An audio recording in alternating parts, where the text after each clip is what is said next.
What many people mistake as shameful or too much is often a survival response your brain learned during moments when safety wasn't guaranteed. Did you know that sexual trauma can sometimes show up as hypersexuality? Hypersexuality isn't just being horny or having a high sex drive. To most people, that doesn't make sense, but for survivors, it does. Because it's not desire, it's survival. It's the brain trying to feel safe in a world that once took that safety away.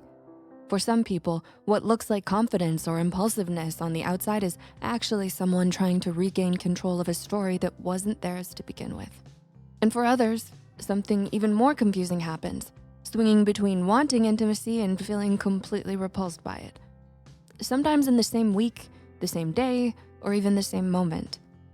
If you've ever felt that push-pull inside you, craving closeness but wanting to disappear, saying yes but wanting to run, you are not alone, and you're not broken. There is a reason this happens, and understanding it might help you see yourself with a lot more compassion. So let's talk about why. When the brain redefines safety. When trauma involves power, consent, or safety, the brain shifts into survival mode. The amygdala, your internal alarm, becomes overactive. It scans for danger even when life is quiet. Your brain doesn't just remember trauma, it reorganizes around it. And here's something most people never hear. Hypersexuality isn't always about desire. Sometimes it's the brain's wiring trying to make sense of danger and safety at the same time. For some people, it starts with trauma. The fear system, reward system, and attachment system fall out of sync. The amygdala goes into overdrive, and sexual behavior becomes the quickest way to feel even a moment of relief or control. And for some, the reason is biological. Some brains are naturally more sensitive to dopamine, like in ADHD or bipolar disorder. This doesn't cause hypersexuality, but it can make the comfort or relief from sexual behavior feel stronger and harder to slow down once it starts. But there's another pattern almost no one talks about, one shaped by growing up without affection, safe touch, or emotional bonding. When the part of the brain involved in trust and connection don't get the stimulation they need, they stay underdeveloped. Oxytocin stays low, intimacy feels unfamiliar or unsafe, and the amygdala stays hyper-alert. So the craving for closeness gets rerouted into sexual behavior. Not because someone truly wants sex, but because the brain doesn't know any other way to feel connected. So it isn't about lust, it's the brain trying to meet needs it never learned how to meet. Needs that should have been nurtured long before adulthood. And this is where the confusion begins. Your brain is chasing safety, while your heart is craving something much deeper. The safety illusion. For some survivors, saying yes feels safer than saying no. Not because it's what they want, but because no has been punished, ignored, or met with anger in the past. Saying yes becomes a shield. By choosing what happens, the brain whispers, if I agree, maybe it won't hurt as much. To outsiders, this can look like confidence or consent.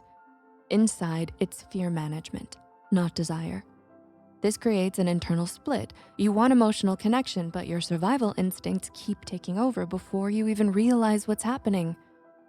It's not manipulation, it's protection. The push-pull that makes no sense until it does. You might be wondering how it's even possible to want intimacy and feel repulsed by it at the same time. And you're right, it's confusing.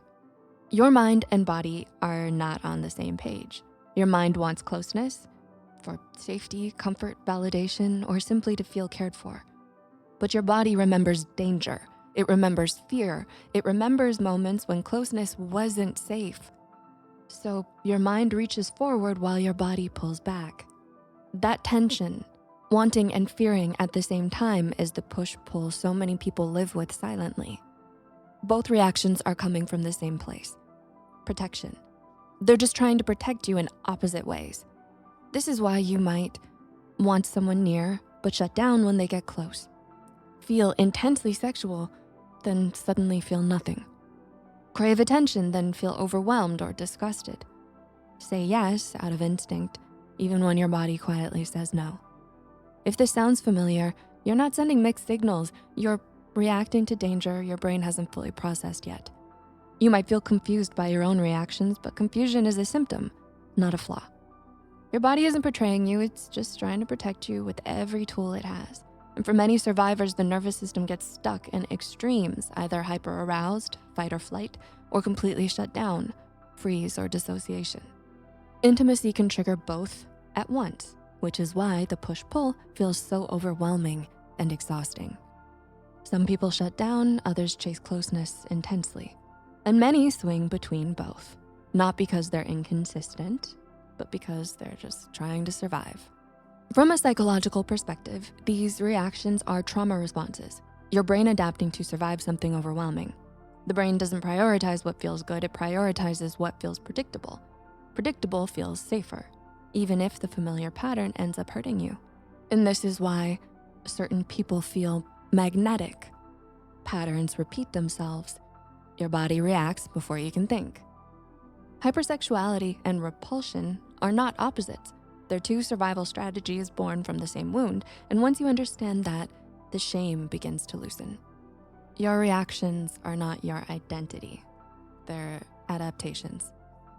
If any of this feels familiar, please remember you're not broken. You were protecting yourself the only way you knew how.